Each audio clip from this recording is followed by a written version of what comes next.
রাতে শান্তির ঘুম আমাদের প্রতিটি মানুষেরই খুব প্রয়োজন। তবে এখন বর্তমানে ঘুমের দেখা পাওয়াটাই খুব চাপ। তার কারণ অবশ্যই আমাদেরই জীবনযাত্রা। এখন আমরা এমন ভাবে বেঁচে থাকি যে সমস্যার কোনো অন্তই থাকে না। এভাবে নিত্যদিন সমস্যার মধ্যে দিয়ে যেতে থাকলে এক সময় যে ঘুম আসবে না, এই বিষয়টি একেবারেই স্বাভাবিক। তাই প্রতিটি মানুষকে নিজের জীবনযাত্রা নিয়ে হতে হবে অত্যন্ত সতর্ক। এবার অনেকেরই প্রশ্ন আছে যে ঘুম আমাদের কি প্রয়োজন। এই প্রশ্নের উত্তরে আমরা হাসপাতালের বিশিষ্ট কিছু চিকিৎসকের সাথে কথা বলেছিলাম। ঘুম শরীর ও মন দুইয়ের জন্যই অত্যন্ত জরুরি বলে আমরা জানলাম সেখান থেকে।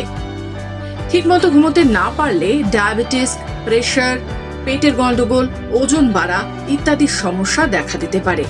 আবার অপরদিকে ঘুম ঠিকমতো না হওয়ার ফলে মনও ভালো থাকবে না আপনার। এক্ষেত্রে অতিরিক্ত দুশ্চিন্তা, অবসাদ ইত্যাদি হওয়া সম্ভব। নিত্যদিনের সাধারণ কাজ করে এমন ক্লান্তি আসার কথা নয়, কিন্তু ভিটামিন ডি এর ঘাটতি থাকলে এমনটা হতেই পারে। অর্থাৎ আপনার শরীরে যদি ভিটামিন ডি এর অভাব থাকে তাহলে কিন্তু ঘুমের সমস্যা আসতেই পারে। কারণ ভিটামিন ডি মেলাটোনিন হরমোন ক্ষরণে সাহায্য করে। কি কি কারণে আমাদের সাধারণত ঘুম আসে না? অনিদ্রা বা ইনসোমেনিয়া, এখন এই রোগ অনেকটাই বেড়েছে।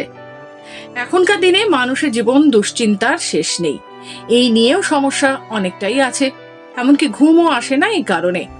অতিরিক্ত সময় মোবাইল, কম্পিউটারের দিকে তাকিয়ে থাকলেও ঘুম আসতে চায় না। নাক ডাকা অবশ্যই একটি বড় কারণ ঘুম না আসার। ভালো ঘুম পেতে চাইলে এই কয়েকটি বিষয় মানার কথা বললেন চিকিৎসকেরা। ঘুমের 3 ঘন্টা আগে থেকে চা বা কফি খাওয়া বন্ধ রাখুন। ঘুমের 2 থেকে 3 ঘন্টা আগে থেকে ভারী কাজ করা চলবে না। শোয়ার ঘরে লাইট বন্ধ রাখুন।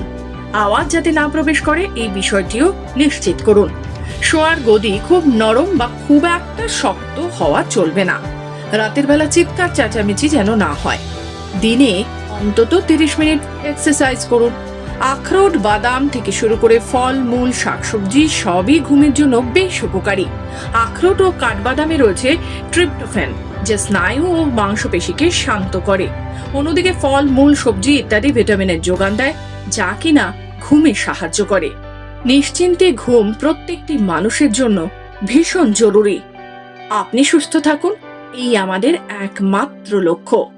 আরো বিশদে জানতে হলে অবশ্যই বিশেষজ্ঞের পরামর্শ নিন।